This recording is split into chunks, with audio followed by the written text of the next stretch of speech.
ആനാപ്പുഴ കക്കമാടൻ തുരുത്ത് ശ്രീകുരുമ്പ സനാതന ധർമ്മ സേവാ കേന്ദ്രം വിദ്യാർത്ഥികൾക്ക് വേണ്ടി നടത്തിയ ഏകദിന ശില്പശാലയും കുടുംബയോഗവും സമാപിച്ചു. കക്കമാടൻ തുരുത്ത് ശ്രീനാരായണ മാനവ സേവാ സംഘം പരിസരത്ത് നടന്ന സമാപനം Patanjali yoga training and research centre director doctor A Radhakrishnan ഉദ്ഘാടനം ചെയ്തു. ശ്രീദേവി മുകേഷ് അധ്യക്ഷത വഹിച്ചു. അനിത ടീച്ചർ, ടി.ആർ. രതീഷ് എന്നിവർ സംസാരിച്ചു.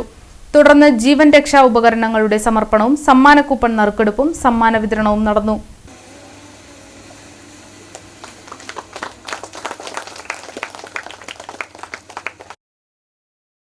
ഉണങ്ങി വരണ്ട് കിടക്കുന്നു നമുക്ക് തോന്നുന്ന പല സ്ഥലത്തും ഓരോ വിത്തും അവസാന നിമിഷവും ഒരു തുള്ളി വെള്ളം കിട്ടുമ്പോൾ ആദ്യം ചെയ്യുന്നത് മുളച്ചു വരല്ല.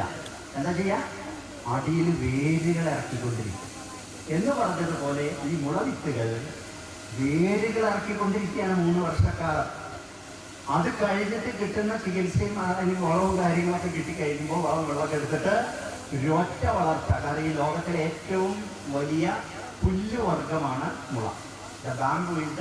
Actually it is the species of grass.